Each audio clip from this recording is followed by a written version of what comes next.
देखेंगे जो income statement है, थोड़ा सा मैं इसका रिकैप दे देता हूँ। इनकम स्टेटमेंट हम क्यों बनाते हैं? ऑब्जेक्टिव है प्रॉफिट और लॉस की कैलकुलेशन। और प्रॉफिट और लॉस कैलकुलेट कैसे करेगा बिजनेस? इनकम स्टेटमेंट बना के। दो चीज़ों की ज़रूरत पड़ेगी प्रॉफिट और लॉस निकालने के लिए, एक इनकम्स और दूसरा एक्सपेंसेस। तो बिज़नेस इनकम्स लिखेगा, एक्सपेंसेस लिखेगा और इनकम और एक्सपेंसेस के बाद प्रॉफिट और लॉस कैलकुलेट करेगा।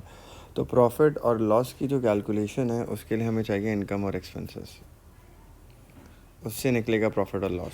और किस जगह पे ये वर्किंग होगी? सारी इनकम स्टेटमेंट के अंदर। तो इनकम स्टेटमेंट बनेगी, इनकम्स और एक्सपेंसेस दो चीज़ें आएंगी इसके अंदर, राइट। और उससे कैलकुलेशन फाइनल रिजल्ट क्या आएगा? इधर प्रॉफिट और लॉस। इनकम स्टेटमेंट में एसेट्स, कैपिटल और लायबिलिटीज़, ये तीनों चीज़ें नहीं आती। तो दो ही चीज़ें आएंगी, इनकम्स और एक्सपेंसेस, उससे बनेगी। अच्छा, हम जिस इनकम स्टेटमेंट की अभी बात कर रहे हैं वो है रिटेल बिज़नेस की। रिटेल बिज़नेस क्या होता है? ये वो बिज़नेस है जो गुड्स खुद नहीं बनाता, बने बनाए गुड्स लेकर आता है और उनको महंगा सेल कर देता है। लेट्स सपोज हम चेयर ख़रीद के लाए 1000 रुपये की, और 1000 की चेयर जो हमने खुद कुछ भी नहीं किया, फैक्ट्री से सब कुछ बनी बनाई आई, 1000 हमने फैक्ट्री में दिए, चेयर आ गई। वही चेयर हमने एज इट इज़ 1500 में सेल कर दी। ये रिटेल बिज़नेस है। तो हुआ क्या? 1000 रुपये का प्रोडक्ट था, वो हमने 1500 में सेल करा, तो हमने इस प्रोडक्ट पे कमाया, प्रॉफिट किया 500 का। तो जो हम प्रोडक्ट पे प्रॉफिट करते हैं, प्रोडक्ट है ना हमारा, 1500 का सेल हुआ, 1000 का हमें पड़ा, तो हमने उस पर कितना कमाया? 500। तो जो प्रोडक्ट का प्रॉफिट होता है ये होता है ग्रॉस प्रॉफिट। अब हुआ क्या? देखें, 1500 आ गए, 1000 चले गए चेयर के, 500 बच गए। अब हमें रेंट भी देना है, इलेक्ट्रिसिटी भी देनी है, सैलरीज भी देनी है, वो सब तो दिया ही नहीं, तो वो भी माइनस करेंगे, फिर आएगा फाइनल प्रॉफिट। तो इसकी इक्वेशन क्या बनती है? सेल्स जो बेचा माइनस कॉस्ट ऑफ सेल्स, जो बेचा उसकी कॉस्ट, हमें कितने का पड़ा वो? Gross profit minus expenses is equals to net profit. तो ये है बेसिक इनकम स्टेटमेंट बनाने की इक्वेशन। सेल आएगी, माइनस कॉस्ट ऑफ सेल होगी, ग्रॉस प्रॉफिट आएगा, एक्सपेंसेस हटाएंगे, नेट प्रॉफिट आ जाएगा।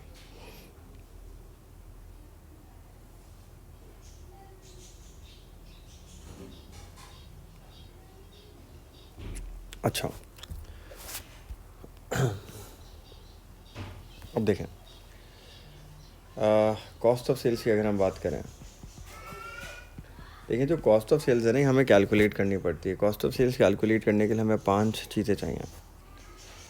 एक होती है ओपनिंग इन्वेंट्री, कि जब मंथ या साल स्टार्ट हुआ तो कितने रुपए का सामान हमारे पास पहले से था। लेट्स सपोज हमारे पास 20,000 की इन्वेंट्री पहले से रखी हुई थी, पुरानी बची भी होगी, 20,000 की रखी हुई थी, हम इसको सेल कर सकते हैं। 20,000 की इन्वेंट्री है हमारे पास पहले से, लेकिन हमने कहा यार ये कम है और ख़रीद लेते हैं, हमने परचेजेस कर लिया।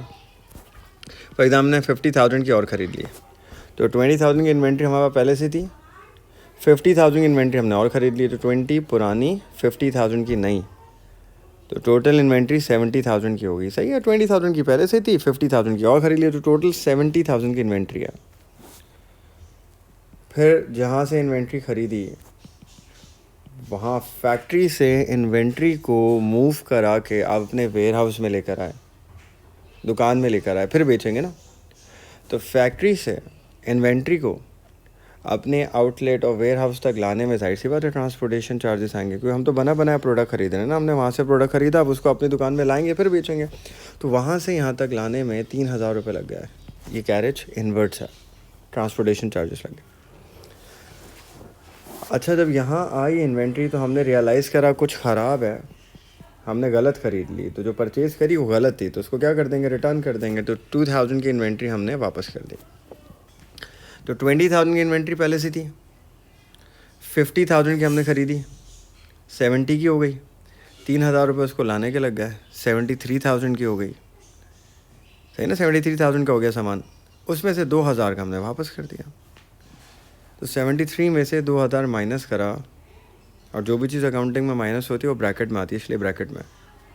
तो 2,000 माइनस हुआ तो 71,000 का सामान बच गया, जिसको अब हम सेल करेंगे। सही है, 20 का पहले 50 का ख़रीदा, 70 3,000 लाने के लगे, उसको 73 का पड़ गया हमें, 2,000 का हमने वापस कर दिया, 71 का सामान है। अब हम उसको बेच रहे हैं, सेल कर रहे हैं। हमें नहीं पता कितना बिका इसमें से, हम काउंट करना भूल गए, हमने कैलकुलेशन नहीं करी, कितना बिका हमें नहीं पता। तो आउट ऑफ 71,000 का सामान जो हमारे पास है, उसमें से कितना बिका हमें नहीं पता। हमने कहा कैसे पता करें कितना बिका? हमने एक आसान काम किया, हम मंथ एंड पे आए और हमने आके दुकान में देखा कितने रुपए का सामान रखा है। तो जब हमने दुकान में देखा तो हमें सिर्फ 10,000 रुपये का सामान मिला दुकान में। तो 71,000 में से सिर्फ 10,000 का सामान बचा है। तो 10,000 क्या है? Closing inventory. 10,000 की क्लोजिंग इन्वेंट्री आ गई। तो 71,000 में से जब 10,000 का बच गया है सिर्फ, तो 61,000 का सामान है जो बिका होगा। सही ना, 73 था, 73 में से 2,000 वापस करा, 71,000 का सामान था। 71 में से सिर्फ 10,000 का बाकी बचा है, तो बाकी 61,000 का सामान बिक गया होगा। तो ये 61,000 क्या है? Cost of sale. तो इसका फॉर्मूला क्या होगा कॉस्ट ऑफ सेल निकालने के? 5 चीज़ आती हैं। अभी हम बिल्कुल बेसिक की बात कर रहे हैं, एडजस्टमेंट्स की बात नहीं कर रहे हैं। एडजस्टमेंट में और चीज़ें भी आएंगी। बेसिक में क्या है? Opening inventory plus purchases plus carriage inward minus purchase return और माइनस क्लोजिंग इन्वेंट्री। 5 चीज़ें आ रही हैं, opening, purchase, carriage, purchase return, closing. 3 plus हो रही हैं, 2 माइनस हो रही हैं। ओपनिंग, परचेज, कैरेज प्लस है और परचेज रिटर्न क्लोजिंग माइनस है। तो ये आता है कॉस्ट ऑफ सेल। ठीक है, अब इनकम स्टेटमेंट देखें। तो इनकम स्टेटमेंट में सबसे पहले हम लिखेंगे सेल्स, क्वेश्चन में दी हुई होंगी वो लिखी। फिर हम क्वेश्चन में ढूंढेंगे सेल्स रिटर्न, जो हमने सेल किया था वापस आ गया, वो भी क्वेश्चन में दिया होगा। फॉर एग्जांपल 5,000 का सामान वापस आ गया, तो टोटल 90,000 का बिका था, उसमें से 5,000 तो वापस आ गया, तो नेट बिका कितना? 85,000 का बिक गया। फिर आएगी कॉस्ट ऑफ सेल्स, जो सेल्स हो गई उसकी कॉस्ट हमें कितने की पड़ रही है। अभी बात करी कॉस्ट ऑफ सेल में कितनी चीज़ें आती हैं? ओपनिंग इन्वेंट्री, फिर आ जाता है उसमें परचेजेस, फिर आ जाता है उसमें कैरेज इनवर्ट्स, फिर आ जाता है परचेज रिटर्न, लेकिन वो क्या होता है? माइनस, और फिर आ जाता है उसमें क्लोजिंग इन्वेंट्री,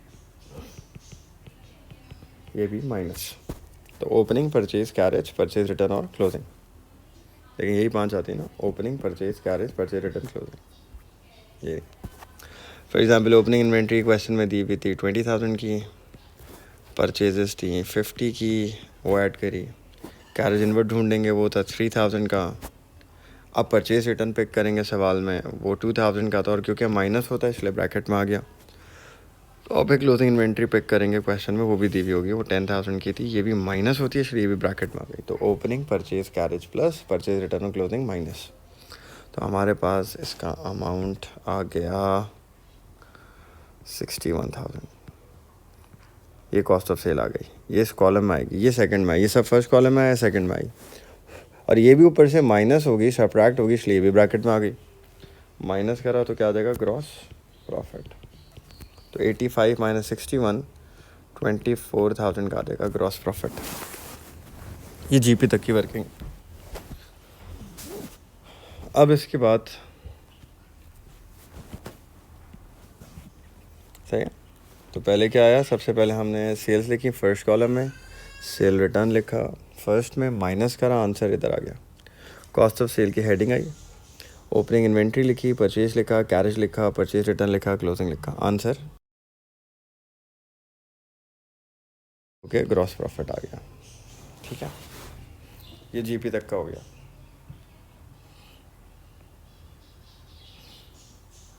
इसके बाद आएगा लेस एक्सपेंसेस।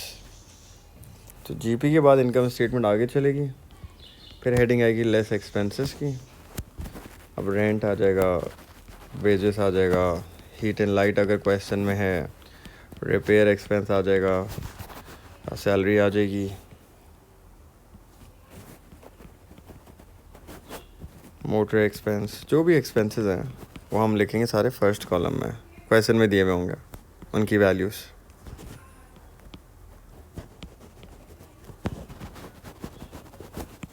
तो सारे एक्सपेंसेस यहाँ आ जाएंगे, इनको टोटल कर लेंगे। 2005 7, 4 11, 11 और 3 14 और 7 21 23, इनका टोटल सेकंड कॉलम में आ जाएगा। तो फर्स्ट कॉलम में एक्सपेंस है, टोटल वही सेकंड में आया, क्योंकि ये फिर से ऊपर से माइनस होगा, ब्रैकेट में आ गया। 24 माइनस 23, नेट प्रॉफिट आ जाएगा 1000। ये इनकम स्टेटमेंट हो गई बेसिक। तो मेन चीज़ क्या है, मेन चीज़ कॉस्ट ऑफ सेल है। अगर आपको कॉस्ट ऑफ सेल आ गई तो फिर तो कोई इतना इशू नहीं है।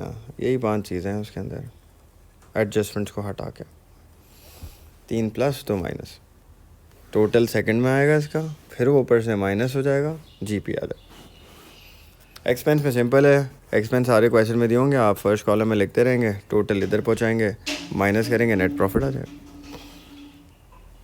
ठीक है, तो ये बेसिक इनकम स्टेटमेंट है।